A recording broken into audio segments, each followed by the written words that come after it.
What's happening? What's happening, man? We back. Back like we left something. Another episode of Neighborhood CEOs. I'm one half of the CEOs. I'm going by John. I got my partner in here, Lionel. And Lionel, we just talked about it, man. We got a vent, man. We got to get, man. Hey, I Yeah. knew this dude, man, a while ago, man. But now I feel like I ain't even know him, man, because he doing a lot of Yeah. stuff, man. I ain't even know he did, man. So, and we got a former UVA alum. I hate to say that, man, but hey, he went to UVA, man. So hey, you know what I mean? He from an area where they breed a lot of athletes, man. 757. Yeah. You know what I mean? He's Yeah. now he out here. I don't know what he's running for, but he out here running, getting himself together, man. Hey, he inspiring the community, man. He's a So, father, man. He's a super father, man. He good dude, man. In the Prolyfyck, like you can see, he part of the Prolyfyck crew. We'll get into some other stuff. A former AFL player. Um, we got the big dog in here, man. The machine. Ahmad Ballhawk Hawkins, man. What's up, dog? Appreciate you having me on. Y'all must have talked to either Will or Wes, if y'all know about that nickname, the machine. Hey, I just heard about it, man. I just saw it on Instagram, man. But I mean, Yeah. we're gonna talk about it, man. But yeah, we appreciate you coming on, dog. And you know what I'm saying? Appreciate you chopping it up with us, man. And like I said, man, I knew you some years ago. Yep. I think we was both in a place that we wasn't really supposed to be at. Mm-hmm.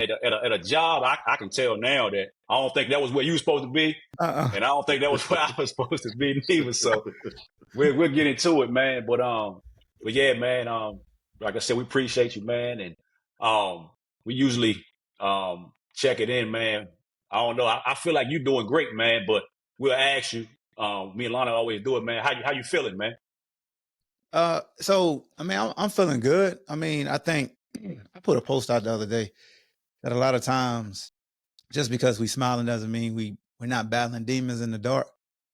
So you know, I'll be truthful with you. Like, I got some struggles because like my dad's in the old folks home, and now my mom is battling with like dementia and things like that. So I had my grandfather die with dementia, my aunt die due to dementia. My dad is going through it. My mom is going through it. So I got my struggles, but that's the reason why I run, because running is like therapeutic to me. So that helps me get that energy out early in the morning, so I won't be like real negative and moody.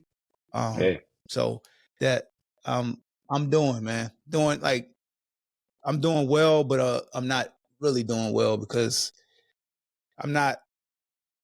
It's like I'm struggling with like my mom and my pops, and I'm not there in Hampton. They back in Hampton, and I got my own family. My daughter about to go to college, so it's like, you know, trying to juggle that. I feel you. Life, what they say, life be life. Yeah. Yeah, man. Hey, man, condolences to your family, man. I know it's hard. My family's dealt with dementia, my grandmother, and it's not an easy process to be a part of and watch. So I'm praying for you guys, man. Appreciate you. You guys come together and sure. do what you got to do, bro. Yeah, appreciate you, man. Thanks a lot. Yeah. I'm glad you spoke on running as your medicine. You know, like what keeps you motivated in general, you know, in life and you know, and just kind of keep going. So there's a lot of ways a lot of avenues I could go down, but the most simplest I could just say is like, so I played football since I was 5 years old. And, you know, so John could probably speak to this. Like the first time I met him when we played ball at Miller, back then he could probably tell I was totally different than what I am now. Like I was super like angry, Napoleon complex, like just aggressive as hell, you know? So as I transition away from football and just try to be a better man, a better husband, better father, better friend, I just was like, yo, I need something to fill that void because I can't hit people no more. Like, I just can't do it. I can't play in the arena league no more. Like, I was ready to transition out of football. And Ahmad Marbury got killed, and Will was cutting my hair one day, and Will was like, hey, Ballhawk, you need to come run with us. And I was a sprinter in college and high school, so you're not getting over a mile from me. Yeah. But the first time I did it, man, it was just so mind-blowing, like how clear my mind was and how much I beat my body up to where I don't have no more negative energy to spend towards anybody. It's a great feeling. I'm in a great mind space. I got a lot of thinking done because we're running 4 and 5 miles. So 40, 50 minutes, depending on your pace. And as I started doing that daily, I would notice the days I didn't do it, I wasn't back to what I was when John first met me at Miller, but I was still wound up. Because since I was 5 years old, all I did was football every single day. If I wasn't playing, I was training. So that's the weight room. You're running sprints and stuff. So I was always doing something to drain me of that energy so I wouldn't be so negative. So that's what motivates me to get up every single day, bro. And run is it's so therapeutic. I get so much thinking done. I brainstorm so many ideas with my podcast, or even just how to approach a situation if I have with my wife or my kids or just anybody. You know what I'm saying? Like, I could really be cognizant of what I'm saying and understanding what they're saying, and then come to a collaborative agreement of, all right, this is what it is. So that's what running has done for me. And Prolyfyck don't realize how much they really saved the next phase of my life, because I was a mean joker, man. I was a mean dude, bro. So that's I always laugh. Like, I could be accountable that I was super negative and super mean and super egotistical and all those things, bro. But since I started running, I'm not that no more. Yeah. Hey, Lionel, so remember last we talked to West, right? You hear that? Yeah. We talked about with West? Yeah. Did you hear it? Yeah. No, you saw it? Yep. Oh, all right. So yeah. Yeah, so I was just like joking, saying like Hawk was the spark, was the battery. But I remember now that you saying that you was the battery. You put the battery in West back. Yeah. Yeah, that's crazy, man. But hey, I feel you, man. I played football a little bit, but never like you did. But I played till I realized. I mean, I think I could have been like good in football, but I just didn't love it. So when we win or lose, I played because my homies playing, my friends playing. But I was like, I got that. The other ball is what I like, what I had a passion for. So I can feel you, like when you don't got it no more, that, you know what I'm saying, you got to find something else to fill that void, man. So that's good. Like I always tell people, man, I would love to run like you do. I mean, it's crazy. Like I don't even remember. I just saw one day, I see a dude standing outside and he doing something. So I said, I know this dude. Let me see what he's doing. And then every day now, for no reason, I ain't doing nothing like that, but I'm looking for it. Like, I'm looking for that joint every day. You know what I'm saying? I might be already up, moving, and you might, like the other day, you ain't even say nothing. It's just Tupac. Just the music was playing. That's it. But that's my favorite rapper. So I'm like, damn, I picked up my pace. I was working. I was like, shit, let me look at my phone and turn Tupac on, man. So, hey, like, you never know, man, who you motivating, man, and you never know what kind of energy you putting out there. So just from that little 30 seconds you doing every day, man, shit, I appreciate it, man.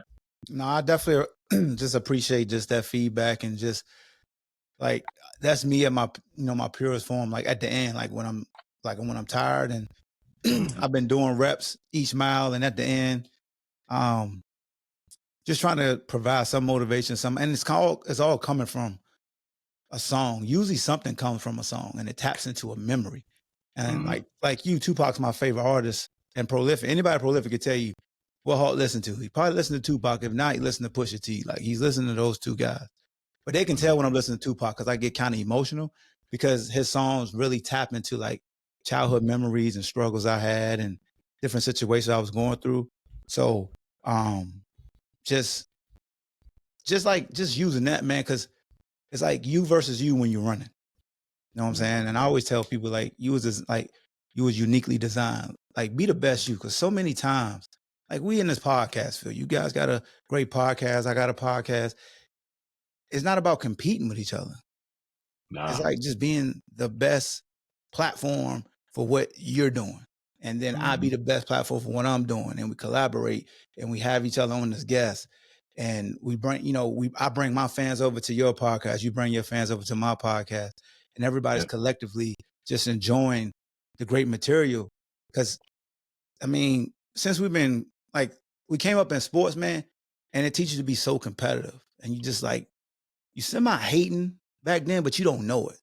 Like, oh, I hope he don't win. I hope he don't get more yards than me. I hope this. You know what I'm saying? But right now, man, I just uplift folks. Like when I saw Will's episode, I checked out West, but you hit me up before, the West one came out. And I was like, bet I'll come. A lot of people that I've gotten feedback from, they be so surprised. Like, I get excited when somebody want me to be on their show. That I'm there, bro. Like, where? Yeah. You know what I'm saying? I just enjoy being a guest and checking out, what you guys are doing. So I started going back through all y'all clips on Instagram. And I was just like, he juicing. So he need to get with Julian if he haven't already. Collaborate. You ever holler at Julian about juicing, John? Man, hey, if you talk to him, I talk to him, man. You see him, tell him I'm looking for him, man. I can show you. I done reached out to him. So I used to hoop with him a little bit. So I'm sure he's doing what he's doing. But hey, if you can put it together, we love to get with him, man. Because like that's the guy. I used to buy stuff from him till I started figuring out like if I could do it myself. And you know what I'm saying. Yeah. I kind of like I want to get to where like not that's all I'm doing, but I want to do it more like with my kids and stuff like that, man. But yeah, we reached out to him, man, but we love to get with him, man, because you know what I'm saying? We all in the same, and it's crazy how all our interviews is all people from here, from the area. And we got a lot of people, man, that's maybe not they monetarily got it, but everybody is we got some dope people around in our community, man.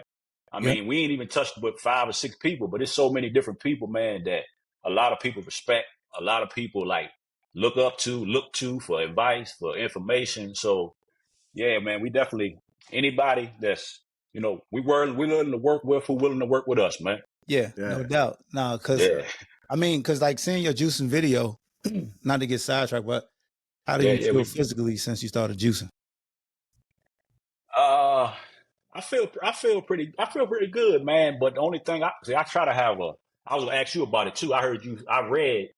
I don't know if Will was joking with you or not, but you said you eating once a day. Yeah. You was like, you ain't eating till after 5 or something. So I seen that. So my thing, what I'm doing is I eat a big breakfast, whatever that is, like a wrap, something, egg white, something like that, chicken wrap. And then I eat like one more time, like something small, like a salad, like in the daytime, like 1, 2, 3. And then the rest of the day is just like some nuts or juice or fruit. So I'm really just eating like one big meal in the morning and then or something small. So where I work, it's a little bit tougher because I'm driving a truck. Yeah, you moving and shaking. Yeah, so I'm draining. If I was back at the other spot, you know what I'm saying, where I'm just sitting at the desk, it'll be easy. I could juice all day. I could be a vegan if I wanted to because you ain't doing nothing.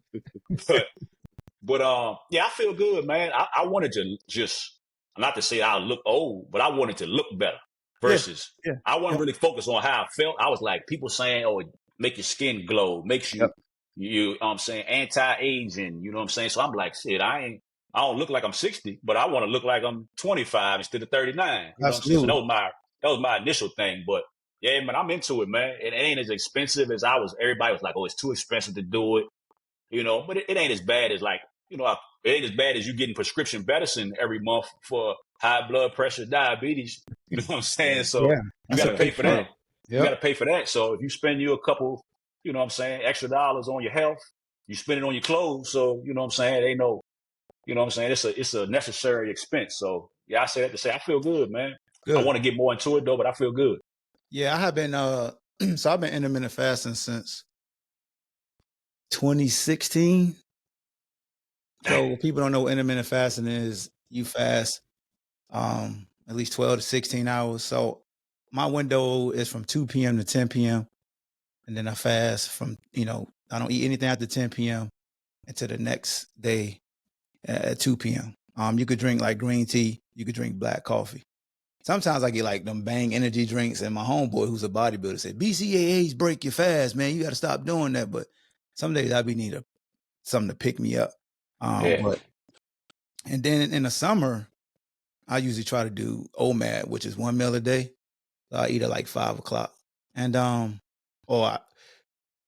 eat from probably like 5 to 7, put like that. Yeah. Or when I'm at the park, so people laugh at me all the time. When I'm at the park, I can't eat nothing. If I eat something heavy, since I've been intermittent fasting, if I eat, my body instantly kind of shuts down a little bit. Well, I don't want to do anything. So when I eat, I got to know that I'm not about to do anything in the next like hour because my body wants to really digest it because I'm not used to eating on the move like that. When I'm coaching track, I can eat like trail mix and pistachios and I'm fine. You know what I'm saying? Once my eating window open, I eat pistachios, then I eat some fruit snacks and I'm good until we get back. But since I started doing intermittent fasting, man, it's definitely helped me a lot. Like I used to get banged up all the time playing basketball and like I didn't have the same soreness anymore. Like my body recovered more. Like you said, you can see the difference in your skin. Of course, you'll start losing, body weight.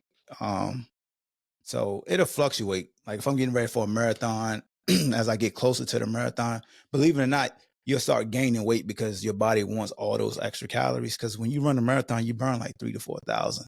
That's 26.2 miles. So, and I fast during my marathons, which is stupid, but I just can't eat anything before I run, bro. Like, man, I can't do it because I train like that. Like I train and I run in the mornings during my fast. So yeah, that's crazy too. I was going to ask you about that. Like how you, I mean, I guess it's mental too, but I was going to ask you how you do that, man, because most of us for all our life, we wake up, you're supposed to eat. Yeah. And you know what I mean? But it's a habit, right? So I'm glad you said that. It's all about the habit we create for ourselves. If you think about like anything, whether you drink alcohol, people do it when they smoke weed, people do it with video games, people do it with just the littlest things. It's like a habit. They don't even know. Like at a certain point of the day, they got to have it. They just got to have it. So when we grew up, if you grew up, first thing you had to do was like eat cereal or Pop-Tarts. That's just what you gonna do. I got to find my cereals or my Pop-Tart. So when I first started intermittent fasting, it was tough. I was getting dizzy. My body was telling me like, oh, you're going to pass out. But then your body starts to tap into the stored body fat that you have and then utilizes that for energy. And then you get a burst of energy, bro. Like when I run, the first mile is tough on my fast. But as soon as I get through the mile, I get a jolt of energy because it taps into that stored fat. And it's like, all right, we good. Then I go, because I work at a detention center. I'm the health and PE teacher at Blue Ridge. When I get there, I just drink some water, have my couple classes.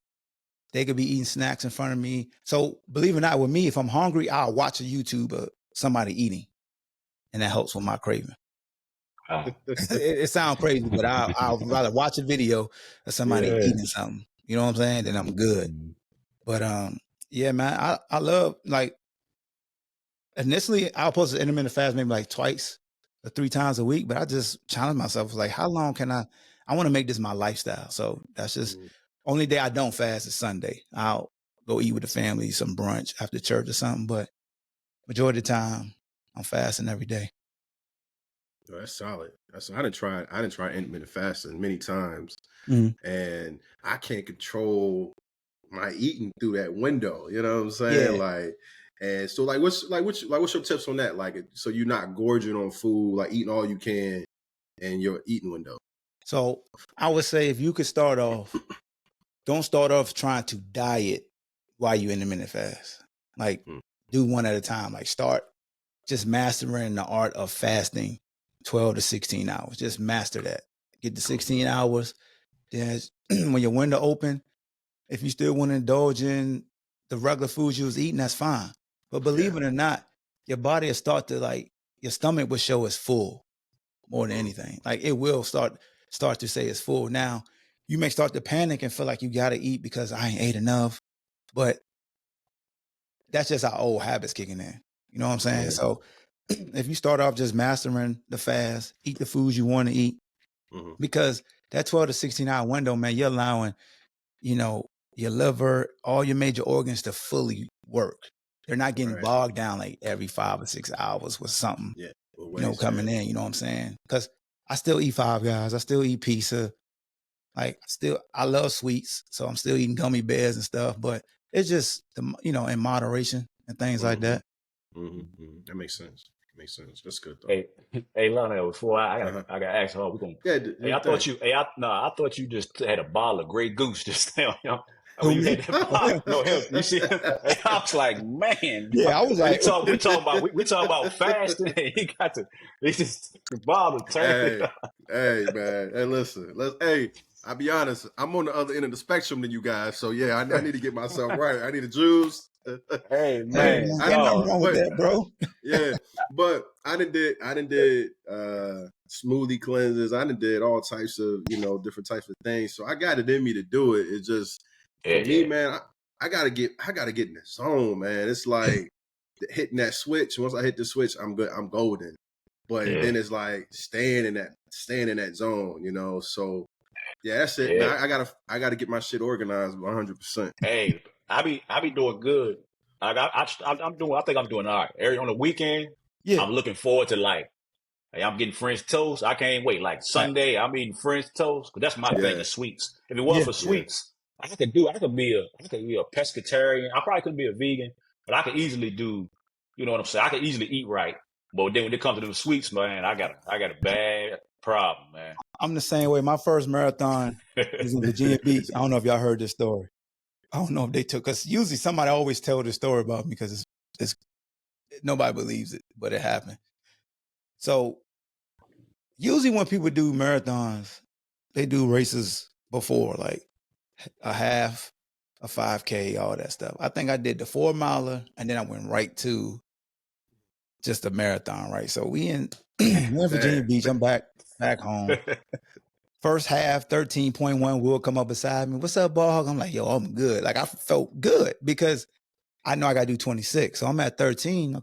Of course, I better feel good. I got a whole nother 13.1 to go, right?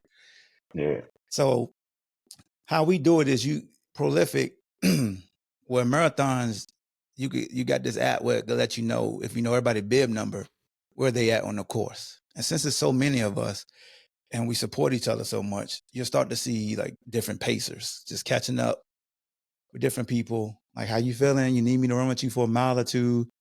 Are you hurting? Do you need pickle juice or goo, a banana? So I'm running, and at first I was running along with Wes, Cat, Paul. I forgot who else. But then I started going faster than Wes. Wes got behind me. And then AE was with me. And then I had to use the bathroom. No, he had to use the bathroom. And then long story short, I ended up by myself. So nobody's around. Like every time I saw a prolific person, they were tending to somebody else who was like about to go finish. Like Marcus Dixon was cramping up. He had like 3 people with him. They're like, "Oh, we'll come back and check on you. You all right?" I'm like, "Nah, man. I feel like I'm about to cramp." So there's like mile 17. I'm running 18. I get to 19. I'm like, ooh, I don't know what this, something don't feel right. So this guy, he's like, "Hey, bro, you want a beer?" I don't know marathon culture. So I'm like, hell no, give me a Gatorade, a beer, and I laugh. And he's like, "No, man, like you need the carbs." I was like, "I don't even drink beer." He's like, "Well, you ain't gonna make it." While running, you ain't gonna make it, dude. I'm like, "Man, give me this damn Gatorade. I'm gonna make it." Man, I got the 21 I didn't make. I just like my body locked up. And I got dizzy.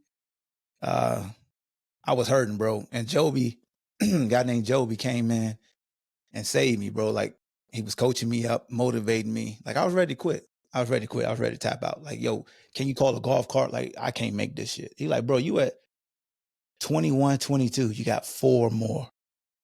You done did 22." Because when you marathon train, the longest run you have is 20. You don't go past 20. So you don't know how you're supposed to feel once you go past 20. That's the worst thing about the marathon. So long story short, bro, and this is no lie because we talking about sweets. Joby's pushing me in my back, and I'm feeling dizzy because I hadn't eaten anything. I go, "Joby, when the last time you been down to the semicircle?" Because you had to go down the semicircle and come back for the last 4 miles. He was like, "I was just down there with so-and-so." I was like, "Yo, they still got those duck donuts?" He's like, "Why?" I said, "Bro, if they got a donut, all I need is a donut. I'm telling you. I'm telling you, dog, I'm going to reactivate." He was like, "Ain't no way. We can't get you no donut, bro. I'm going to get you some pickle juice." I'm like, "No, I need a damn donut." So we get to the semicircle. We go through the little, the check mark where they track your time. So I go through that. As I was coming back around, I look to the right. I see the tent. My man Joby go, "Ma'am, any more donuts left in there?" She was like, "Yeah." He went to sprint. I sprinted behind him. I was hurting too. He opened that joint. You ever seen Jason's Lyric? Mm-hmm. When Joshua came in drunk and they showed him the cake, and he hit the cake real hard, and just, Right. so I was like Joshua. I was drunk. I saw that donut. I smacked that and grabbed it, and just, bro, within 30 seconds, Joby was like, "Oh, you serious?" I was like, "Bro, I'm back." I was hyped. I'm back. So we coming out. People like, I was the last one to finish in the Prolyfyck crew, the very last person. Everybody thought I died. They ain't know where I was at. So when I'm coming down, everybody like, "Oh, Ballhawk look good. You look good. What happened?" Joby was like, "Man, this dude eating habits suck. How does a donut give him energy to finish? Everybody else been eating bananas, goose." Yeah. I said, "Give me a damn donut." And that's how I finished my first marathon, dog. So that's the joke now. Anytime I run any type of race, whether it's a half marathon, once I get close to the end, somebody's like, a joke is like a donut. I'd still take it. Don't turn it down. Yeah, that's wild, man. That's wild right there, man. I would never think that nobody even, I would think he would even give you that for one, but Oh, for they that had to no even, choice, bro. Like I was, You like, needed something. You needed like, fuel. yeah, my blood sugar was like super low. Like, Mhm. so my mom's a diabetic, my dad's a diabetic. So I struggle with that with sweets. And that, that's another reason why I run, just to make sure my insulin levels are good. But always, if I got lightheaded, I just needed some Skittles or like most of the time it's just Skittles or so I keep fruit snacks with me in my car in the bag for track practice, because sometimes I'll overdo it with fasting. I'll fast for 23 hours. And all of a sudden my body's like, I'm like getting woozy, and let me get this fruit snack. Let me get the sugar for my insulin levels. So what kind of fruit snacks which ones you going to? I do the Welch's, man. I like the strawberries. Any of the Welch's though, because they don't get all caught up in your teeth like that. I used to do them the Black Forest joint. You know what I'm talking about? Yeah, them joints go crazy too. They go crazy too. Black Forest. Black Forest go crazy. They got the organic ones too. Black Forest do. Black Forest, but now I'm on them ones, the big tall bag, like Target. Yeah. Every time I go in the barbershop, Dal always got them sitting right there. You know what I'm talking about? Do you know where he get those from, really though? Home Goods. Yeah, Home Goods. Big Lots. Yeah, he put me on them too. Shout out to Dal, man. Them joints is crazy right like, there, man. El Nino, I got some new gummies for you today. Y'all the connoisseurs of what do you call them? Fruit snacks, fruit man. Snacks, yeah. We don't say gummies. We used to say fruit. They really just, what is it, Skittle gummies, you know what I'm saying? Get you yes, sir. Hey, them Skittle gummies go crazy. The wild berry, the purple bag, my son destroys them joints. Yeah, man, you gotta have that purple bag of Skittles? Yeah, Skittles. hey, with a cold glass of water. Ooh, yes, sir. Hey, you drink so much water when you're eating junk food, dog. It's crazy. So much. You feel like you're doing something too. Like, man, I'm washing it out. Yeah. Hey, Hawk, so tell me, man, tell us how, you from, I don't know exactly, I know 757. Where you from? Newport News, Virginia Beach? I was born in Newport News, and I moved and went to Hampton City Schools when I was in 6th grade. So I'm Bad News / Hampton. All right, so I just talked to a dude today, right? One of my boys, I went to college with him. He from down there. Okay. So I just hit him for some reason. Maybe I was just thinking about it. I said, you know what dude named Ahmad Hawkins? He was like, yeah, I heard you say a lot about Deep Creek. So I said, I think he went to Deep Creek. And he was like, nah, I heard the name. He's like, but I think he went to Hampton. Mm-hmm. So then I'm like, well, I don't know. I was like, well, I ain't what I heard on the podcast. I was like, so maybe so. I was like, he went to UVA, played football. He was like, yeah, that's him. He's like, he went to Hampton. So he's from out there too. But I don't know if y'all, I think you might be a little older than him. Okay. But I'll just say that to say how you get here.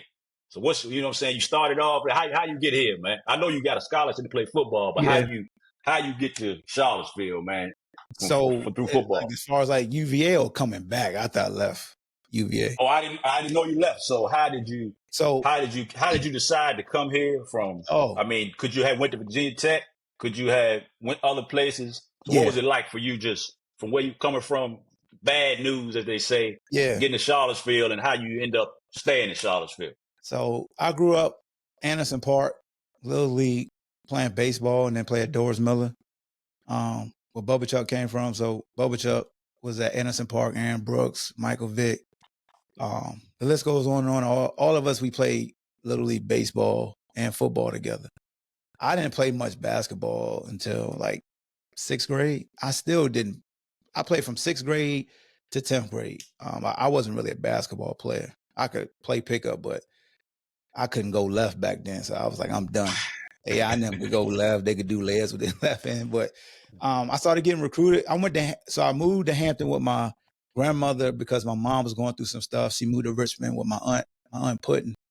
And I knew going to Hampton because my cousin Sean Hamlet, he did the same thing. He went to Menchville High School, which is in Newport News.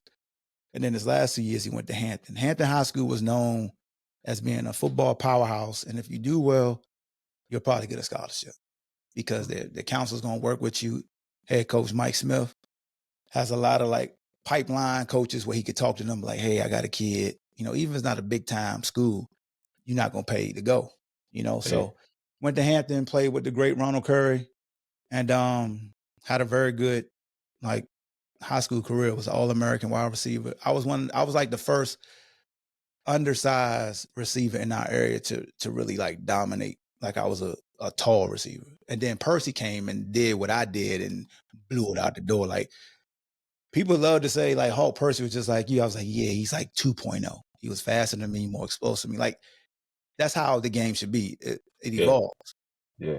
So I was all set to go to Florida actually, because Florida had just won a national championship. You know, my cousin went to Florida State. Florida State didn't recruit me. I wanted to go to Florida State, but Steve Spurrier offered me a scholarship to go to Florida. Went down there, had a really good visit. Was all set to go to Florida, man. Like I'm getting the hell out of VA. Be like my big cousin. I'm going to Florida. Mm-hmm. That Tuesday, out of nowhere, Coach George Wells, God rest his soul, my former coach at UVA that passed away, he came by the house.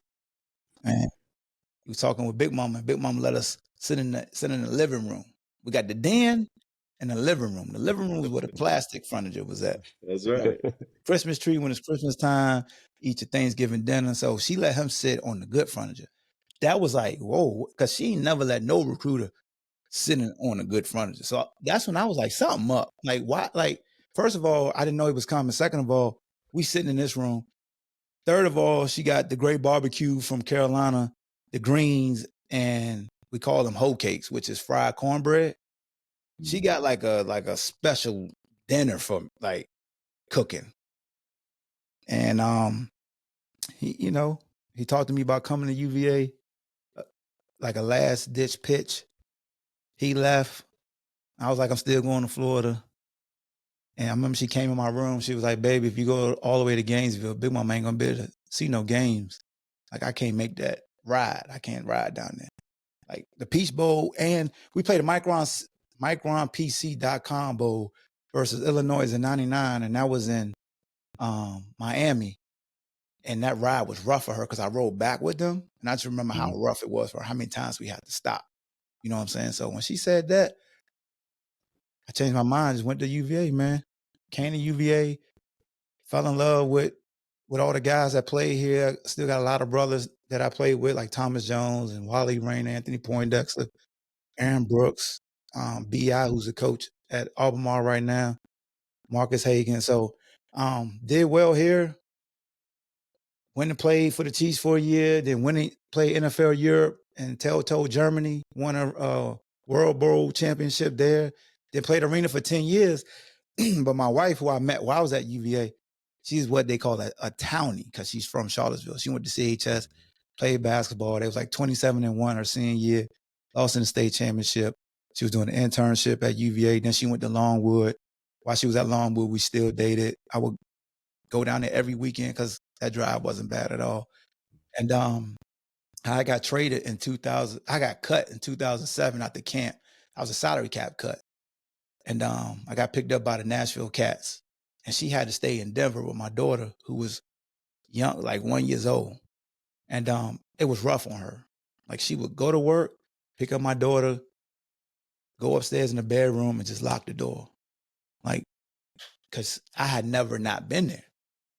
So at the conclusion of that season, I had re-signed to go back to Nashville. I had a special year, bro. an AFL record, 13 interceptions, first team All-Pro, Defensive Player of the Year for the writers, came in second when it came to the coaches voting. But so I signed like a lucrative deal to go back to Nashville, and she was just like, either we gonna move to Nashville or we need to move back to Charlottesville or Hampton. I was like, I ain't moving back to Hampton. Shit, dude, I moved back to Hampton. So we could move to Charlottesville. This was after we had planned to move to Nashville, then Nashville filed bankruptcy. And then I was in the dispersal draft, got picked by the Grand Rapids Rampage, which is in Grand Rapids, Michigan, where Floyd Mayweather is from.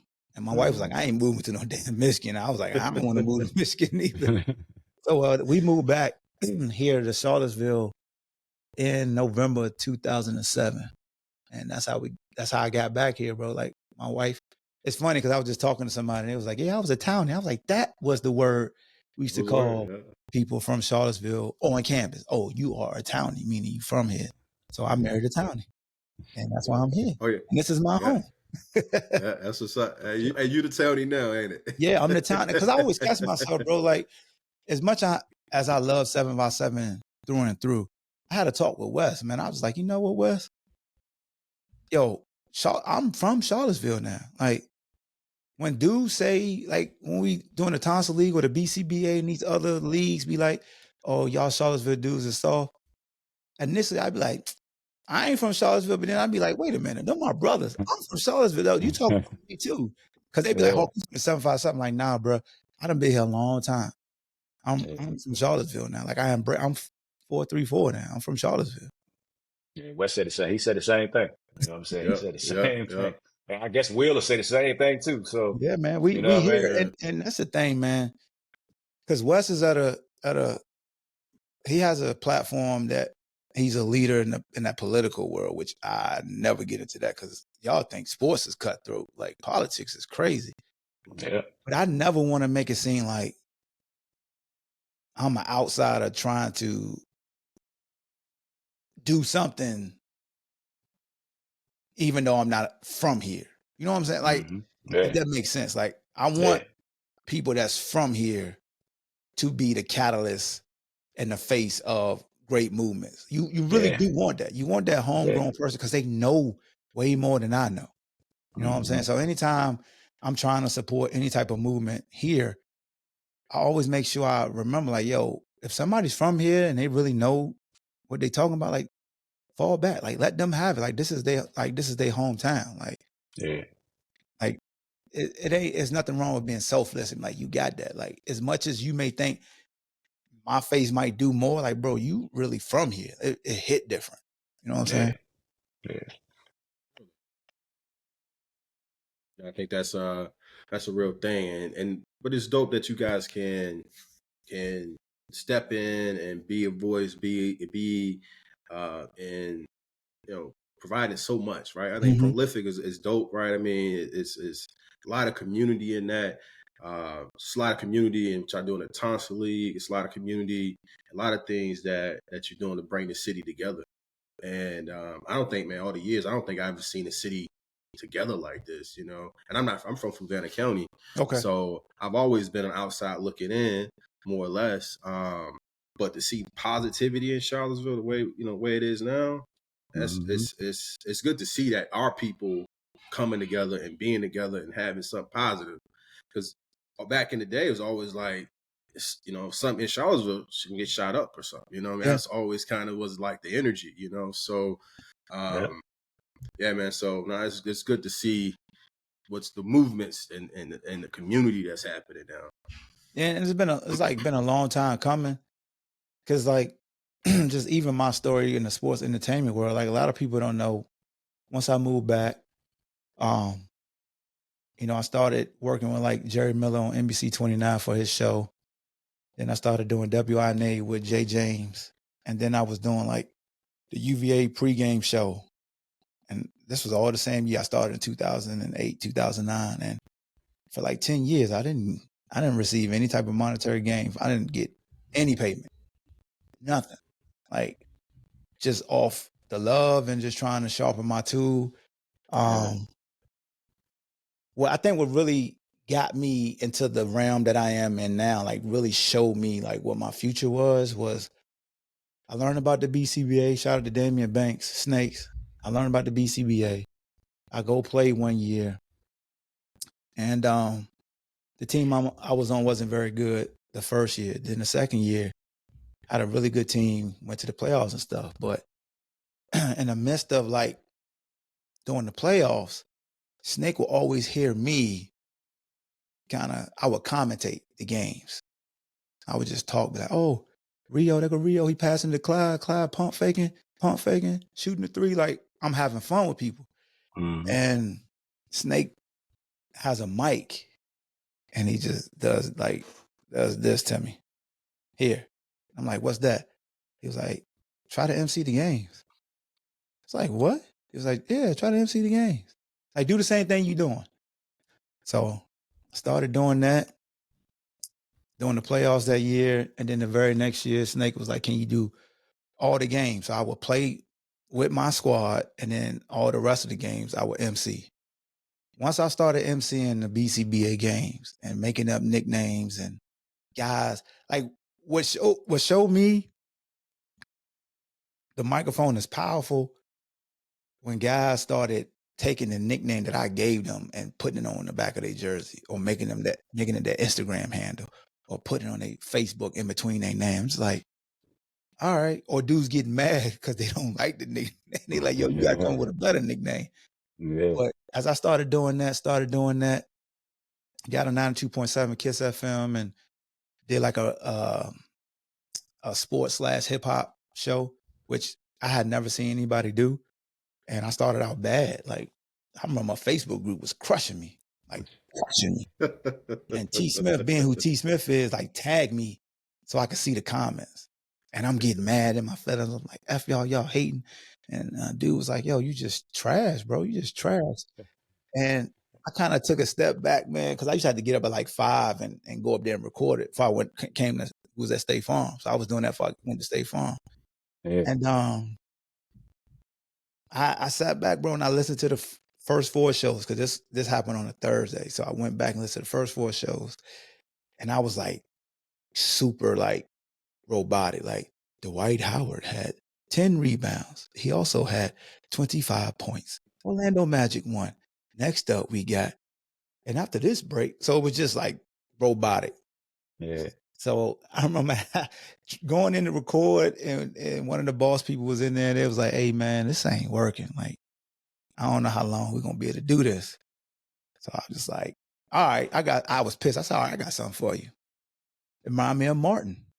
Like when Martin just came in, was pissed off, and he just started like going on a rant, and like, so I started saying people was trash can Jews. I was talking about the Cowboys, and I was like, Tony Romo, some trash can Jews. There's Brian, he nice, but he's still trash can Jews because he played for the Cowboys. Like then I started rapping at the end, like everything I talked about to Bobby Shmurda. I rapped the whole song, and I just knew like I'm gonna be fired, bro. Like ain't no way, because I was talking like I was in the barbershop. It was a lot of slang, a lot of catchphrases. I was really just being myself. I was finally myself. So I was expecting the worst Monday, and it was like, whatever you did Friday, that's what you do. And I went back to that Facebook group, and it was like, man, I'm glad they got that Ballhawk out of here. That dude who was on Friday was fire. So they need to keep him. And I was like, yo, that was actually me. It was like, ain't no way, because you was trash. Whoever did it Friday was good. And I was like, no, that's actually me. So I took everything that I was doing at Tonsa Park, and I brought it to the radio. Then when 92.7 got sold to, ironically, we talked about Martin, right? 92.7 got sold to a country station. And they asked me to stay on. I was like, hell no. Nah, I'm gone. I know about country music. Yeah. I want to be like Martin with Weed Hall. So that's how I started podcasting, man. So I started podcasting like in 2015. And once I started podcasting and going on Blog Talk Radio, when they used to have the switchboards where people could call in, that's when my show took off, because my goal was to make callers the star of the show. I just wanted to moderate. So if John called and then you called, y'all would just go back and forth on a topic. Yeah. And I would just size it. Like, oh, don't let him talk about you like that. Don't let him talk. Oh, he's killing you right now. You know what I'm saying? People love it, because that's what we did in the barbershop. And that's when, believe it or not, UVA was just like, oh, you got a following. Come here. Let's see if we could do some stuff with you. Then I had to learn how to read the room because I can't talk the same when I'm doing stuff, for them, because it's a different avenue. You know what I'm saying? Yeah. So, yeah, man. I always like to give Snake his flowers because Snake is the one that really like helped me see that I can do something, you know what I'm saying, with myself that was productive. Because I was so used to talking trash and starting trouble that I was actually talking trash and entertaining people now. That's solid. Man, you've seen media from radio, the podcast. Like, I mean, what do you feel like? How do you feel like this transition has been? Like, just for the world of media. Now we have just everyday guy come in and be a media person without the background, without the radio. I mean, how you feel? I mean, how do you feel about the climate now when it comes to media, podcasts, and so forth? Me personally, I think it's a great thing because I didn't take broadcast journalism at UVA. Yeah. So, of course, I'm going to be like, it's a great thing because it allowed me to get my foot in the door without having to go through the proper channels. Like, COVID really opened up everybody's eyes and understanding how to just go get it. Caught on this webcam, get you a mic, get you some AirPods, like, and go. You know what I'm saying? Like, continue to stick with it, be consistent. Because in this game, there's algorithms, and you're not going to fit into an algorithm until you become consistent. Like, expectations, like people really start to look for you, whether it's YouTube, whether it's Twitter, whether it's Facebook, and understanding where your audience is at. Like my biggest audience is actually on Facebook. I remember one time I wanted to transition to Twitter or Instagram. And I was like, Ballhawk News Network started on Facebook where I was ESPN to all my friends. I would share up-to-date scores with everybody that followed me. Like, bro, like on the BlackBerry, I was like, oh, the Eagles just scored, blah, blah, blah. So-and-so had a touchdown, boom. I call it Ballhawk News Network. You don't need ESPN. Just use your phone and stay on Facebook. That was my pitch. And I did that for a couple of years, bro. Like, that's all I did. When people thought that all they saw was me. And then I started doing that with my podcast where all people saw was me. Like, I pushed out a lot of content. Just like Master P out the trunk of my car. I'm gonna do another episode. Some of them were good, some of them weren't. But it was just me getting myself out there because you gotta have that visibility. Unless you like a Jeff Teague or Draymond Green or Carmelo Anthony, like they got names. Yeah. They already got that platform. Yeah, Gilbert do it. Like, I love what Gilbert do because Gilbert. I love that joint too. Ones that he did it like, I'm gonna do it in my house. See, so to me, and I don't know for sure, but Pat McAfee kind of opened up that lane because Pat McAfee made the ESPN's like purchase for him to be like purchase his show. Meaning, I'm not gonna dilute my show. I got this big following on YouTube. I forgot who bought who set this contract for him first, but then ESPN and Disney bought it. And that's why Pat McAfee like could cuss and do what he want to do because he's whatever, dog. He has a following that's like strong and the shows be dope. And he was the first person that could just get Aaron Rodgers on the horn like it was nothing. It was no different than the Ahmad Rashad with Michael Jordan. If you wanted a Michael Jordan interview, hit up Ahmad Rashad. Yeah. You know what I'm saying? So that's just one of the things like with these platforms, I think it's dope.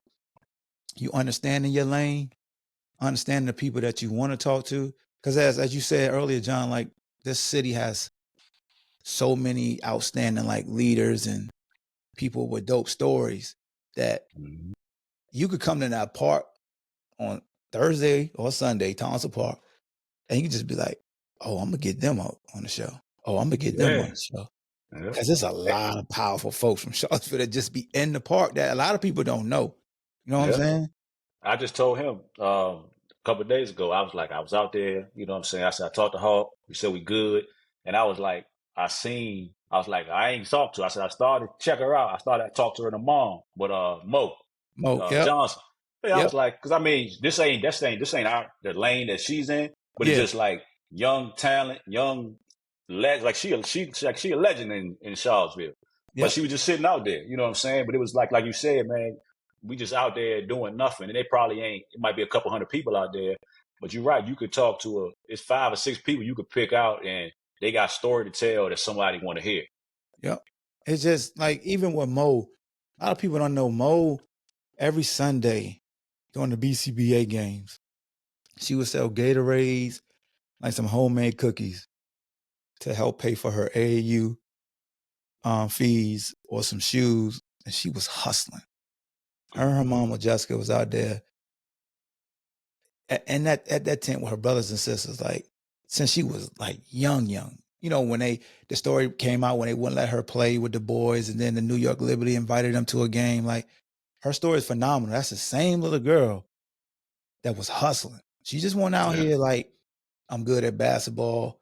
I'm gonna just sit back. Like, no, she used to be out there every single day. And the fact that she one of the best young guards in college basketball. That's how you know I'm ready for college football. College basketball. And she still come out. Sam Burnell was out there Sunday. And then, Olivia comes out there. Like, my Mom Diakite been out there. Todd Jerome, every time he come back, that's my homeboy. He come out there. A couple of years ago, Justin Anderson tried to play in the BCBA and wanted to sign a waiver. Diakite played one game before he went to UVA. When we was at Tanner and Friends playing. So, you know, the football team comes out, basketball coaches, you know, Coach Bennett, son Eli got a team. So Coach Bennett will come out, his wife will come out, and you'll never know they out there. Nah.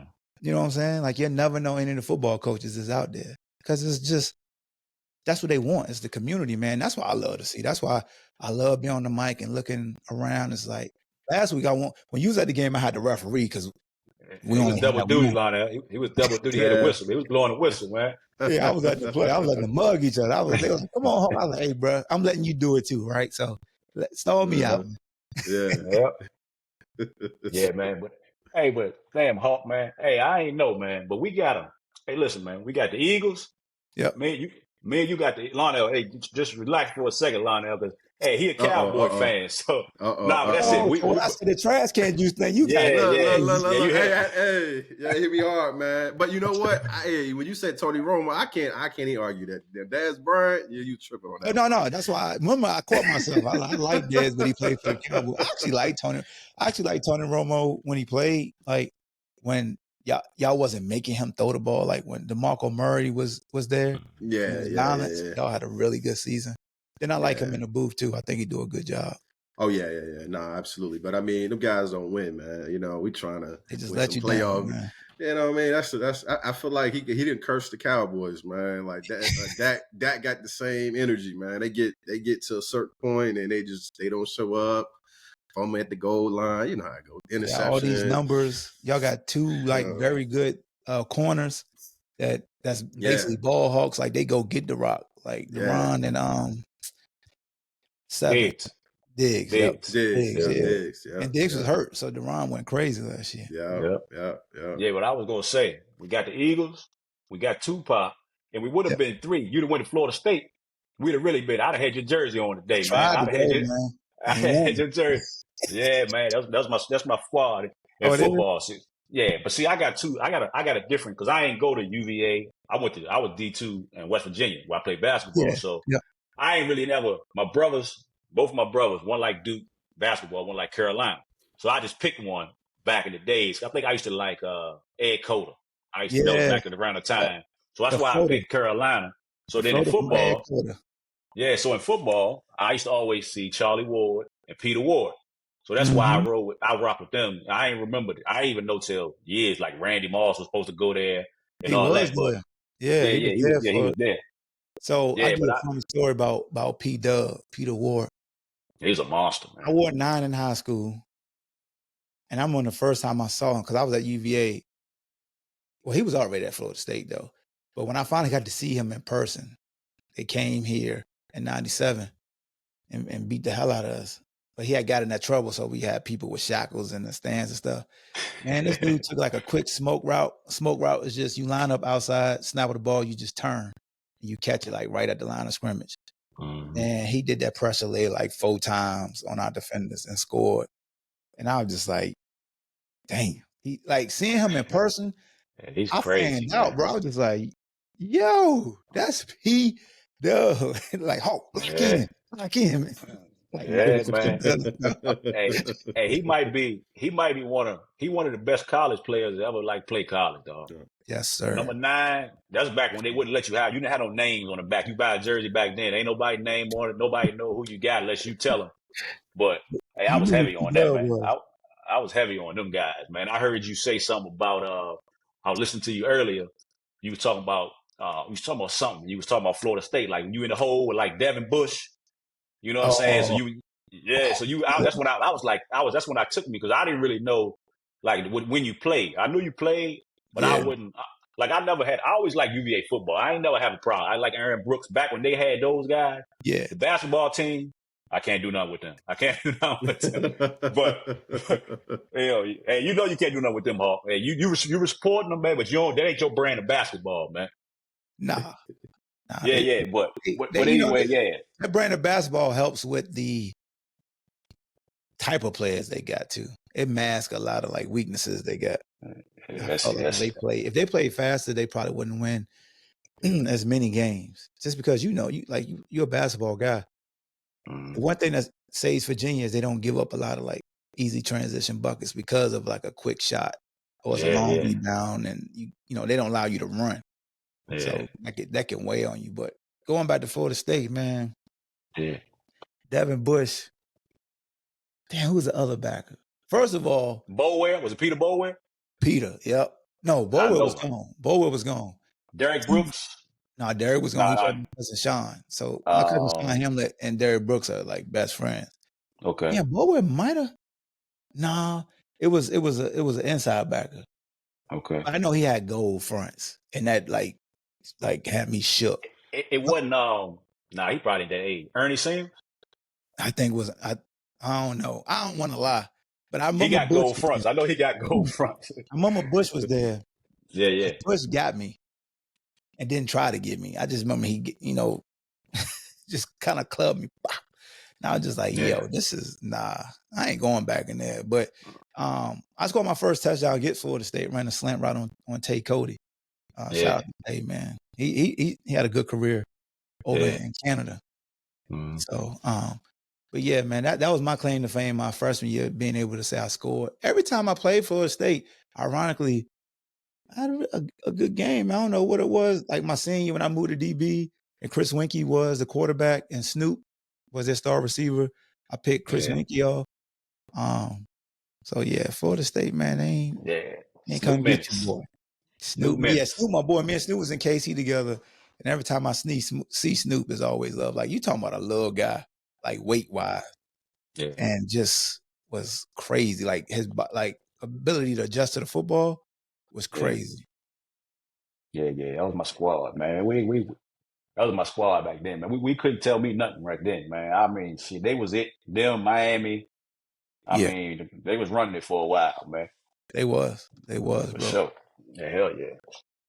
Yeah, man. But hey, another thing, man. So you got kids, man. They older.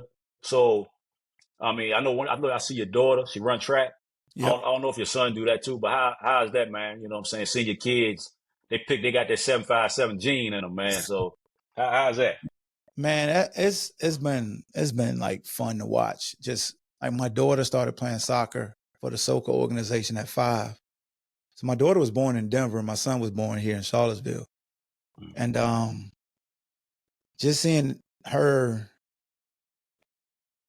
like my daughter is me. Like my daughter's strong as an ox, tall, just was always aggressive. And then once she got to high school, she ran track one year because of COVID and went to states in the 100 and asked me to come coach her 10th grade year. But the schedule wouldn't work out that much for her to come to track practice. So she didn't really run any meets. So she finally got a chance to run at districts. She won districts, but they said she had a false start, so they disqualified her. And then we used her for the 4x1. When we used her for the 4x1 in regionals, we qualified for states. And then after that, she was just like, I want to do track full time. I was like, yo, you've been doing soccer since you was 5. You sure? She was like, yeah, I want to do it. And when she started doing track full time, bro, she just, became like one of the top 3 sprinters in Albemarle history, and just the relay team, 4x2 team, broke the school record numerous times. We'll go to invitationals and actually win like that wasn't heard of for Albemarle to a 4x2 girls team to go and race teams from North Carolina and other places and actually win the entire meet. You know what I'm saying? Like this year, we had the Dogwood Classic at UVA, and our 4x1 team time qualified us to race in the fastest heat. It's over 100 schools there, and Albemarle had the 7th fastest time. And I was just like, this is crazy. You know what I'm saying? Like, we get to states, we come in 5th in states, and our region and not region, I can't think of it. Class 5.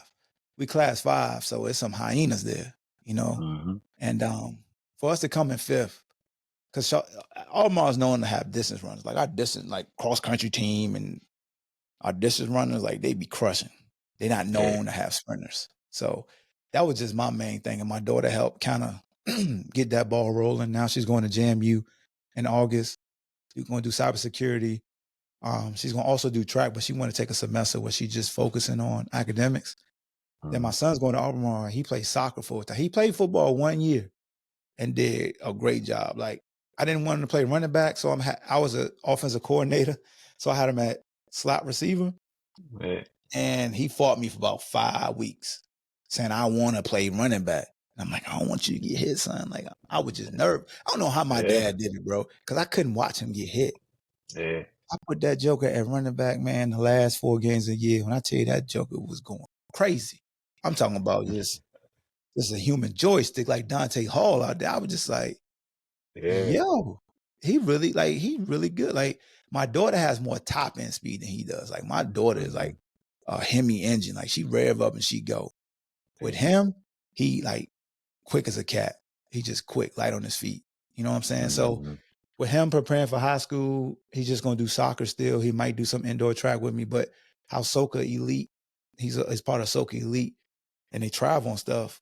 So they play in the fall, and it goes until like almost December, and we start indoor in like November. So it just depends on the schedule if he's gonna run indoor or not. If it's up to me, I really just want him just to focus on soccer that first year, and then run track the next year. So Hawk, you a track coach too? Yeah, I'm the sprint coach. Okay. Coach Franklin is the head coach for outdoor, and Coach Nagel is the head coach for indoor. That's dope. That's what's up, man. Yeah, my son, 11, man. His dream is to run for Stanford. That's his dream right now. Really? Yeah, that's his nice. dream. He a long distance runner though. Okay. But long distance runner, 800 is his right now, and he that's like a sprint now. Hey man, that's what I tell him, man. Those 2 laps is a sprint. It's like a sprint, bro. It's a sprint. It's a full out sprint, and this year, man, he did really good. I mean, he's been doing track for 2 years. That first year was tough though. Just getting the fundamentals down, but this year, man, he finally started placing. He made it to regionals. Oh, nice. And, I think it was top 5, man. He came around like top 8 or something like that. And but like I told him, man, listen, man, it's a success, bro. Like, you made it this far, and and you gave it your all, man. You finished strong, and he PR'd, and then that's kind of how I try to coach him, man. Just focus on your race, man. Don't worry about the man to the left or right. Focus on your race, and that's something, man, that I find that it still takes time, right, for him to do, but like just worrying about the results too much, man. Don't worry about that. Just worry about getting better, man. So I'm sure you see a lot of that as a coach, just challenging your kids, number one, but also the kids you coach, man. How's that? Yeah, that's a great point. So a lot of people don't realize, like with track, you can get caught up in winning and losing. My thing with track is like, it's a step. It's steps you got to take. You got to make sure you peak at the right time of the year. You don't want to PR and then never reach that time again. Like, they're showing that your workouts were a little bit too intense too early on, and now their fibers and everything starting to break down, and it becomes frustrating. So track is a lot of science and getting the best out of the athlete. So here's a lot of times I tell my sprinters, like I mostly coach like the girl sprinters. Just I don't know what it was. I was maybe because of my daughter. I was always drawn to coaching the girls because I feel like girls are just gonna listen, and when they see results, they buy in quicker. Boys so cool that they just be like, you know, especially if they play like football or something. Yeah. They got another sport, so they just be like, man, this ain't even my sport, so I don't care. The girls, this is what they do. So the main thing is just like be the best you, right? So whatever your time was last week, let's try to go a little bit faster this week. The last thing I want is for you to win and we run slower. We didn't get better. So it's a lot of times where my daughter or her teammates, they may not win in their event, but they might PR. So they mad that they lost, but I'm like, PR. Like, understand, like, it's like the third meet of the year. We got 6 or 7 more. Like, let's just keep getting better. Because that's what you got to program in your head, like, you got better. So, you know, it's one day we just do all technique where we don't beat the body up. Another day, we're going to get after it, where it's, to me, I'm all about quality and not quantity. So I don't mind giving you 2 and 3 minute break in between a rep, but I need you to hit that time for me. So I need your body to really respond and really fire. You know what I'm saying? Versus when I ran track, our coach was like, run the 200, walk across the field and run another 200. I had to win 20 of them. It's like old school. It's like, damn, this is conditioning. This is really sprinting. That's what it is. Yeah. But time getting worse every time you run. Your time getting worse. But it's like different philosophies, man. So that's all I just, like, you can just tell your son, like, hey, man, just pay attention, like, how you progress. Early in the year, let's see where we at. We see where we at. We keep working, whether we working on aerobic, anaerobic, whether we working on our leg strength, working the small muscles, how our foot strikes the track, so we're not, you know, using a lot of energy. Because people just don't understand, like, it's a science to run. Like, you could be, somebody could call you slow, but if somebody fix how you run, you probably, you might be actually fast. It's just you was running wrong. Running wrong. You know what I'm saying? And then once you learn how to run, you don't exert energy. Once I started running track in high school, like, it was easy for me to just run routes and like run deep. I mean, I get the ball and I could jog right back. I could go do it again. And it was just like, my body was so used to just understanding how to run, relaxation. It's no different than when we run the miles. Like, my son ran with me today. He ran a couple miles with me today. And my main thing with me, I was telling him, I was like, hey, buddy, control your breathing. Like, if you pant, like, your brain is telling your body, oh, it's something about to go down. Let's get on high alert. So your heart rate gonna go up, your muscle gonna start to tense up because you feel like, since you panting, something coming. Versus if you breathe through your nose and out through your mouth, it's gonna tell your brain to relax, and then it's gonna slow your heart rate down, and your body won't use as much oxygen. Like, your muscles won't use as much oxygen, and the fatigue won't kick in as fast. So when we're running today, I just, you know, that was my main thing with him, because he was like, you're not even breathing. I was like, oh no, it took me a minute to learn how to breathe. I used to, I'm here. We got 2 more. And before you know, you're getting lightheaded, dog. Your hamstrings start to tighten. But you know, that's just all it is. It's like the little things that we don't even think about. Like, even if somebody piss you off, if you just sit back and just, like, you be like, all right, let me go in here. It's the reason why we take a deep breath. You know what I'm saying? Yeah, man. That's what's up. I'm definitely, man. I appreciate that advice, man. I'm let them know. Hey, let Jace know, man. Let Jace know, man. Hey, off season ain't no off season, man. Nah, man. That dude gets too serious sometimes. A couple miles, man. You know, he can come to Prolyfyck if you want to. We run both. Yeah.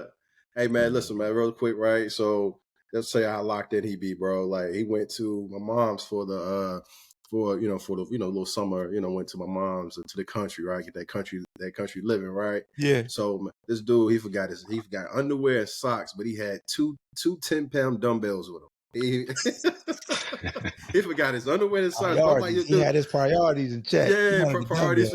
Yeah, he wanted the dumbbells, man. I'm like, dude, why your bag so heavy, man? That's dope. Yeah, yo. So that's type how he on, man. That dude different, man. And how old is he again? He 11. 11. That's crazy. Yeah, he's 11. Yeah, man. I love to hear that. Yeah, I love to hear that. Yeah, hey, Hawk, so tell me this, man. I'm gonna give you, I got this one more thing for you. Then Lionel got something for you, man. We know you probably gotta record something, or you might gotta take off and do a run tonight or something, man. You know, tell him, man. But look, man, you say you got all these. I didn't know you got. I'm asking you just like I asked West, man. You got about 3 or 4 jobs. Yeah. You running in the morning. You eating in the evening. Yep. You got to pick your kids up. You got to take them, drop them off, practice with them, coach them. So what's your day look like, man? How you making this happen, man? What time you waking up, man? How you maneuvering through the day, man? It sounds like you got a lot going on every day, man. Yeah. So I'll wake up. Right now, I'm not in school. We get the month of July off for my job. Mm-hmm. So when I report back August 1st, I'll wake up between 5 and 5:30, go run my 4 to 5 miles. Like that's minimum 4 to 5. And then if sometimes I get lost in Tupac songs or Pusha T, and I look down, I done ran 7, and then I'm like, I got to get back home. But I make sure I got enough time, at least an hour to run. And then shower, go to work, come home from work from the first job. And if we're in football season, I'm usually looking at film when I got like planning or my lunch at school because I'm not really eating. So I look at UVA football film, their opponent, their practice, stuff like that.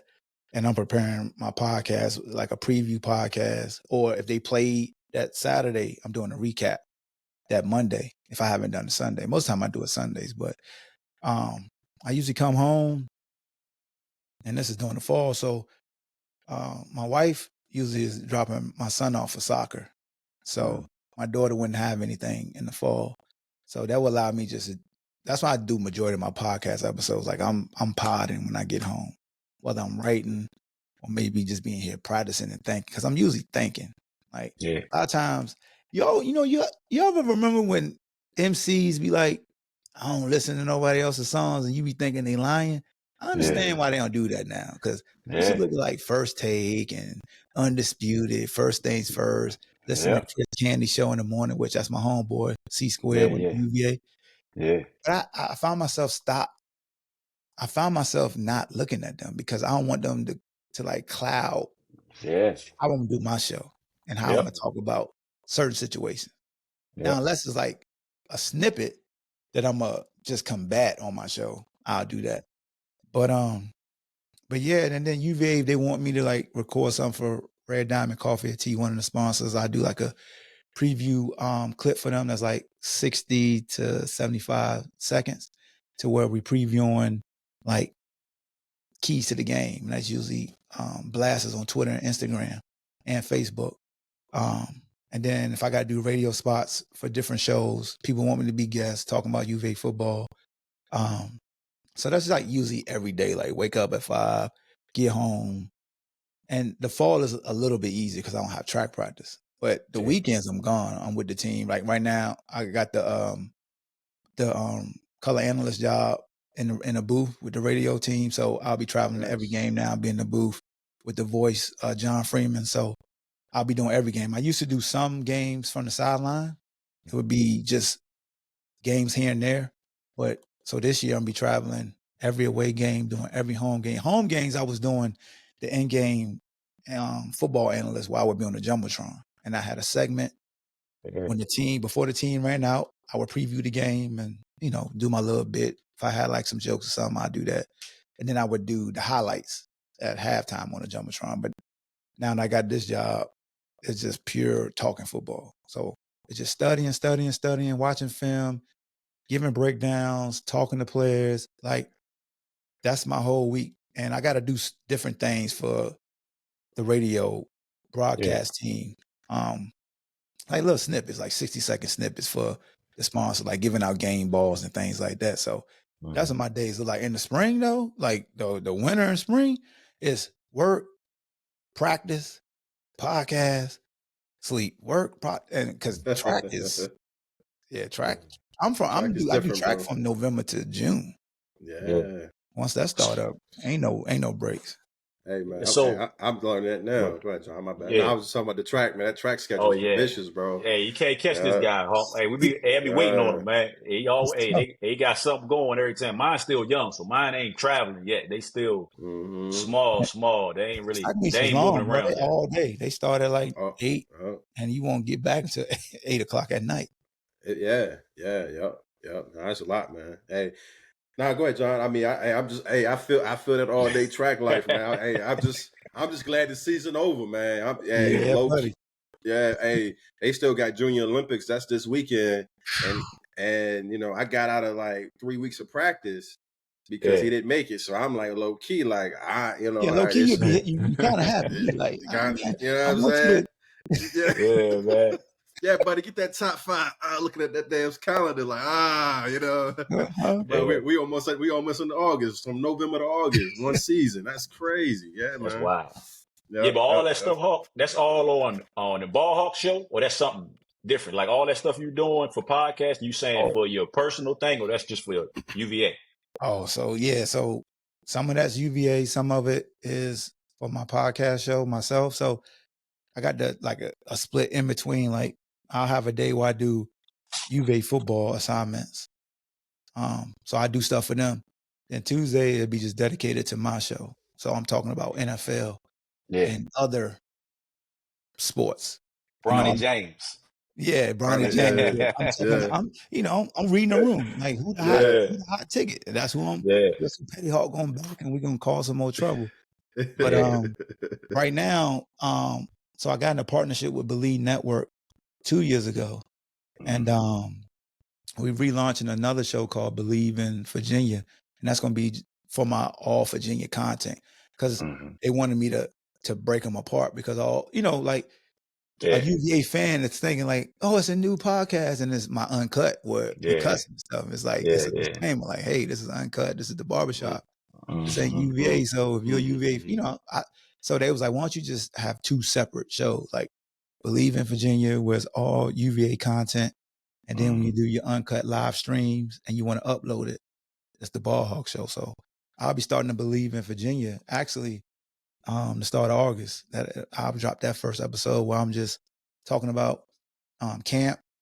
It's a coach's luncheon the last day of July that we got to attend. So I'll be getting a recap of that and just getting the Wahoo fans excited about the season. Yeah, man. We rolling, man. Yeah, we rolling, man. Hey, we're gonna have to. Hey, you gonna have to give us the playbook, man. How you know what I'm saying? You already told us though, basically, man. Consistency, man, and just know what I'm saying, just staying with it, man. So yeah, we definitely appreciate all that, man. But Lionel, man, go ahead and close them out, man. Yeah, I was going to piggyback real quick, man. Like, no, I think that definitely is you definitely inspiring. Just the number of years you've been doing this, from radio to podcasting. It seemed like your dedication to it, man, is inspiring. Your dedication has definitely paid off, but it's inspiring at the same time, man. So I really appreciate you coming and showing love. And we newbies in this, man. We like, man, we say less than 6 months strong. Shit, 3 months, man. 3 months. That make me actually even more excited about like being on. Because look, like when I tell people like I started podding in like 2016, like that's a long time. Yeah. And Believe Network approached me. That's 2021. 2022 in August. So, and when the guy was just like, at first they just wanted me to do UVA podcasts. And then the guy was like, well, let me check out your content. He was like, where your content at? And I was like, it's on Anchor, it's on iTunes. It's everywhere. Like I made sure my podcast is hitting every platform. So he went and reviewed it and he was like, bro, you have a lot of episodes. I was like, that's just the episodes that transferred over from Log Talk Radio. It was a bunch that I just have on my portable, like the I forgot what you call them, but my one TB, the jump drive. Okay. Yeah, there you go, dump drive. So, just stay consistent. Yeah, love it. Like you gotta love it. And then you got to have a like understanding partner. Like my wife, it was plenty of time. My wife was just like, I used to have homeboys be like, Hawk, like, it's 5 a.m. You done share like 5 posts already on Facebook.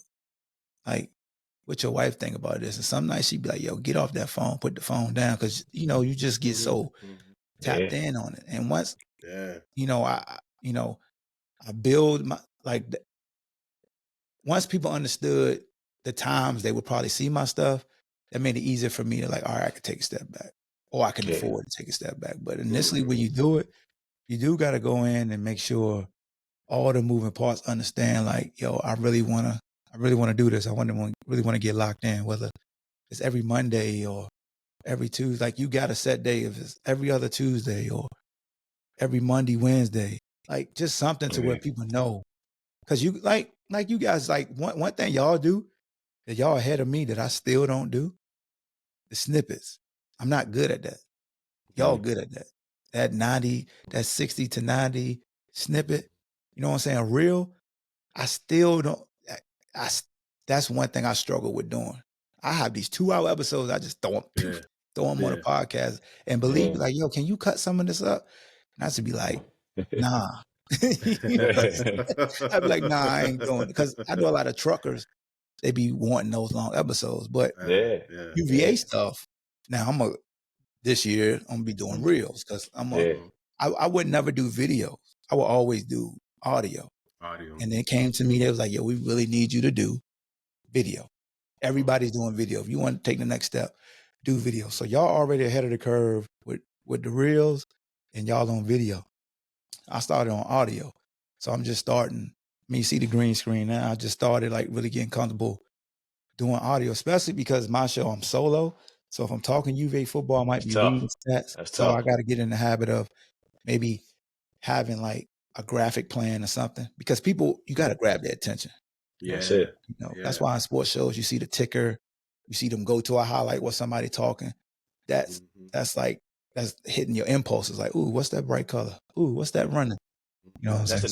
That's the next thing that we talk about. We need to get to. Of course, we ain't been in it, but it's so much. The playbook is out there. So of course, we hopefully we want to do it for years, but we can see what you did, what other people are doing, so we can try to, you know, speed up our process of learning. You know what I'm saying? Because if you know, why wouldn't we? If you willing to share it, well, we can go to you. So. Yep. You know what I'm saying? Why bump our head if we don't have to? You know what I'm saying? Hey, you already did. You know what I mean? You know what I'm saying? You just came first. So that's just how it goes, man, with anything, with, you know what I'm saying, sports or any type of thing in life, man. If somebody got the information, you know what I'm saying, that's what they should be willing to do if they, you know what I'm saying, feel like you're serious about what you're doing. So that's what we talk about though, man, the visual and, you know what I'm saying, the aesthetics to make it look, because that's what grab people's attention, like you said, man. That's what, you know what I'm saying, YouTube, all that. You click something and then you like, damn, this wasn't about nothing, but you click it because of what you saw. You know what I'm saying? Yeah. You know what I mean? That's real, man. It's like it goes like even when I started podcasting, bro. I just remember one day I was at Best Buy with my wife and she just was like, yo, buy a mic. Buy this. So you won't have to go and use WRNA Studio anymore. So you could just be home and do it. And before you know, I got a Rodecaster Pro. I got these lights. I got this camera here, and I'm just like, I don't have to use nobody else's equipment anymore. I could be home now. You know what I'm saying? It was just like, sometimes you got to invest in yourself, because we put so much energy in somebody else's products. You know what I'm saying? We all work for somebody, so I need to put in just as much energy I'm putting in for them. For me, you know, this y'all baby. So it's like, that's it. So I think it's dope, man. I think y'all doing a great job. I enjoyed the episodes that I went back and reviewed. Of course, like Will and Wes, my homies, and then Buddy that hoop, he was nice. Yeah, that was my cousin. Yeah, you remember, you seen the part where he told you I used to give it to him. So make sure you see that. I still remember was at Miller and I was talking to John Bad. He was like, "You see these Raptors?" came from me. I said, "Oh, that's the boss." Yeah, I remember that. If I remember that, I would have told West that, but I forgot that You part. definitely So said that. You was like, you said that, John?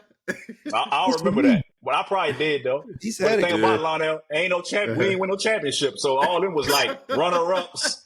I ain't win no championship. So he wasn't looking. He wasn't reading it because it said state runner-up. Yeah, and we made it a couple times, but we ain't win one. But yeah, I remember that. That was wild. That was wild, man. I remember that like it was yesterday, man. Yeah, that was man. But yeah. Go ahead, dog. Now I was just saying, man, y'all had some hella runs with Miller, man. I miss them days, man. Oh man, dog. I wish that was the only thing I hated moving back. You know what I'm saying? Back close to home was I was right there. I was like 5 minutes every day. Oh, yeah. Sunday I could go do that. That was my thing. We'll go do that. Come back home. Then the football. I get ready. 1 o'clock football game. You know what I'm saying? I used to love that, man, because that was when. I was peaking then, man. I was thinking about if we had Chancellor then, I'd have been out there. I'd have been out there. I don't know if I get out there right now, though. I don't know. I think so. Snake was still semi-underground at the Dell during that time. They were still playing like 6 o'clock, 7 o'clock at night at the Dell. That's before I even went out there, too, during that time. I just saw Snake like last week at the grocery store, man. I just seen him. And I talked to him. That's funny that you was talking about. But I just seen him last week, and I talked to him for a second. Man, that's a good dude, man. Like anytime you hear me tell my story, his name gonna ring bells because dude helped me out. He always said, "Oh no, you helped elevate our league." I was like, "But bro, like you springboarded me to so many other things because of just saying, hey, bro, I think you do a good job here." Yeah, because that's his brand. Yeah. You know what I'm saying? Like, come MC my brand. Yeah. What if I'm bad? You ain't gonna be bad. Yeah. Hey, Solana, before you go, your next job, dog. Your next job that I think you need to pick up, man. You're a little different than Wallow, but I think you need to go that way, man. You need to get you. Hey, I think you can get a bag. Yeah, man. I'm telling you. Yeah. I can see them now. Inky Johnson and Wallow. In the middle of those guys, that's where you at right there, man. And Eric Thomas and them. Yeah, man. So, I mean, that's funny because I check out Eric Thomas. I read all his books. Inky Johnson, Wallow, and $1 million worth of game. But, yeah, man, like, those dudes help inspire me. And I'm always, like, humbled when somebody say, like, they're inspired by something that I say because I'm just speaking from the heart. Like, I'm not, it's not premeditated. Like, I'm going to say this when I'm done. It's like, as I start doing push-ups, some days something comes out, and some days it's just like I got the song in my head, and it's like I'm gonna play the song, like Pac, which is that All Eyes on Me just kept resonating with me because it was like, what you gonna do when those eyes are on you? And what he was saying was just like, yo, like that's my dog, like so. I'm a Pac fan, and I feel like he just be talking to me. He's like, "Oh, he talking to me." That truck, I had that truck jumping off the road when I heard. But I'm looking at the joint, I'm like, I ain't really supposed to. I'm gonna see what's got going on. Then I hear, I was like, "Well, he ain't talking today." I said, "He just playing." So I put it down, and I was riding, dog. I ain't no bullshit. So, hey, Hawk, man, take us out of here, man. Give us a key for the day, man. Something that can inspire people to keep moving. Things get tough, hard, or just in general, man. Just a gem. A key for the day. Here's what I'll say. A lot of times, we people work to obtain something, and I always say like work to sustain whatever your goal is, like, and understand what comes with it, and understand like the universe don't make mistakes. So a lot of times when we feel like you want to say like, why this didn't happen, why that didn't happen, you just weren't prepared. Not prepared of like you weren't good enough. You weren't prepared what came with it. And that's his way of protecting you. So I always say like, make sure you have a strong foundation that when you work towards that goal and you achieve that goal, understand now you got to maintain it. Because we just ain't going to lose the weight, and then when we hit the scale, like, oh, I lost my 10 pounds, I'm gonna go back to eating. No, you gotta keep going, right?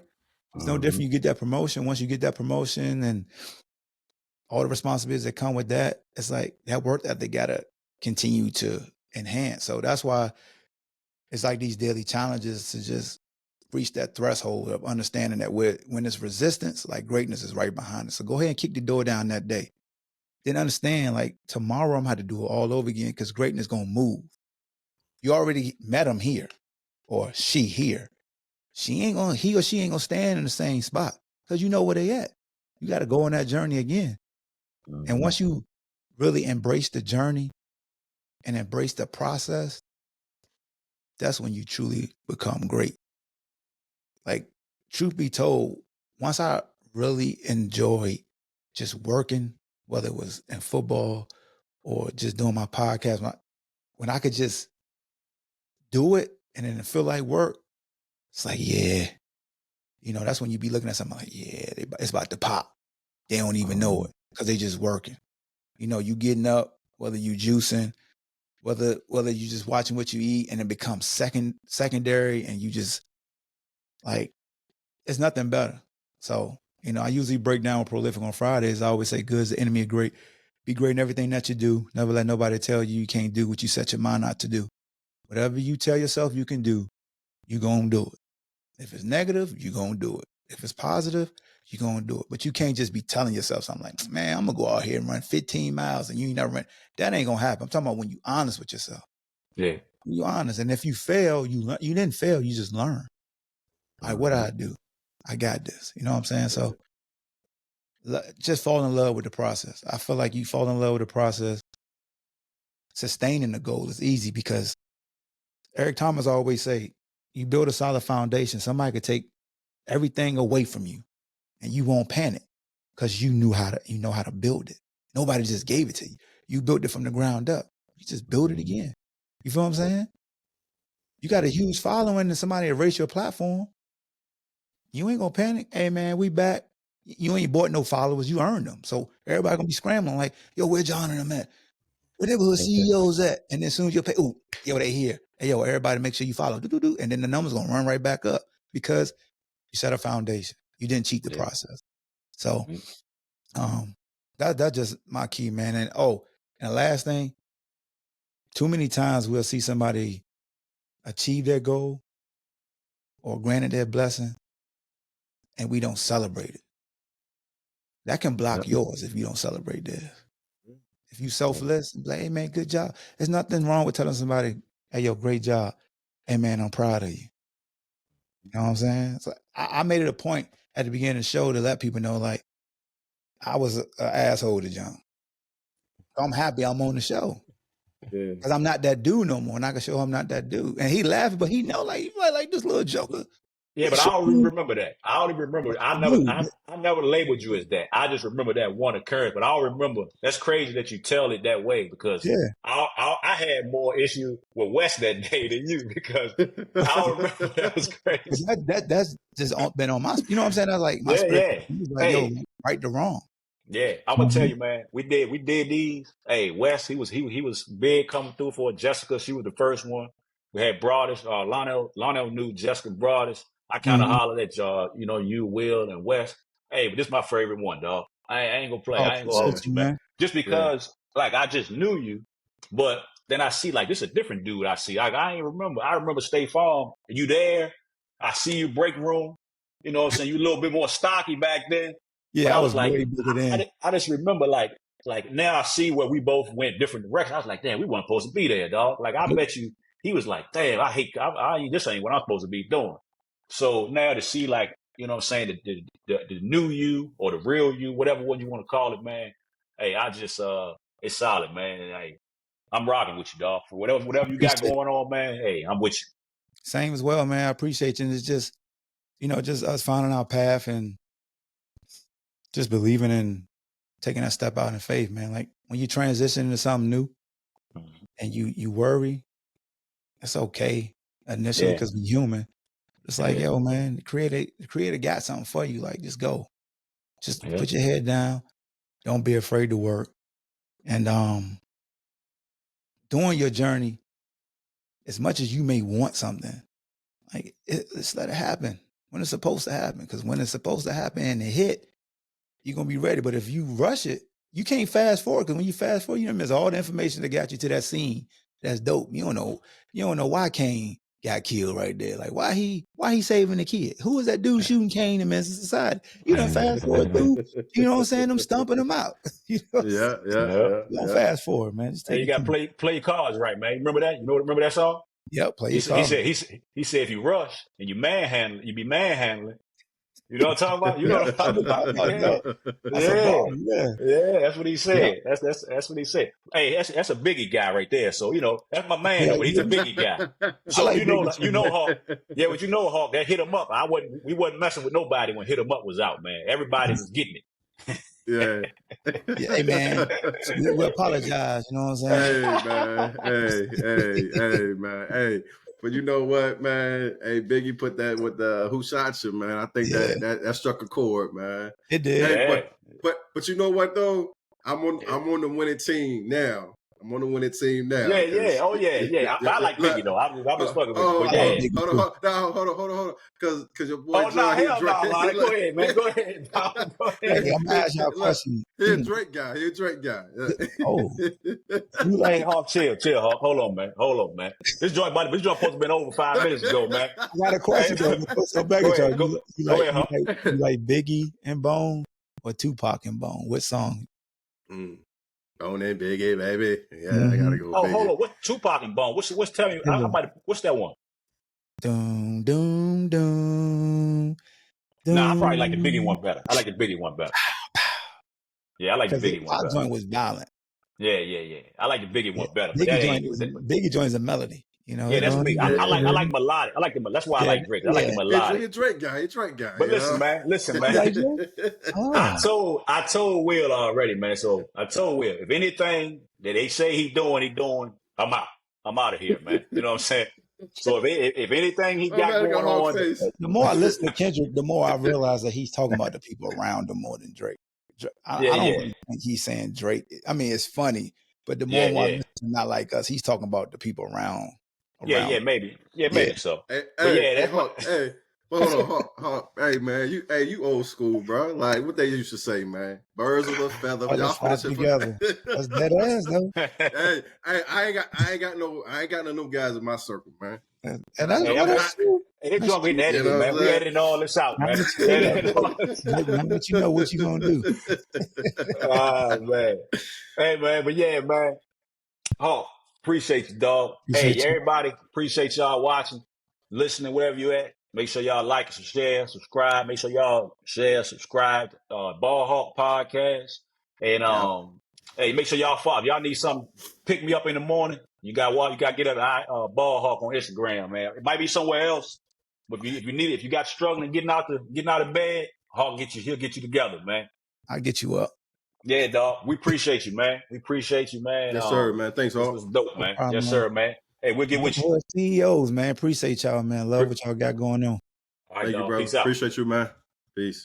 All right.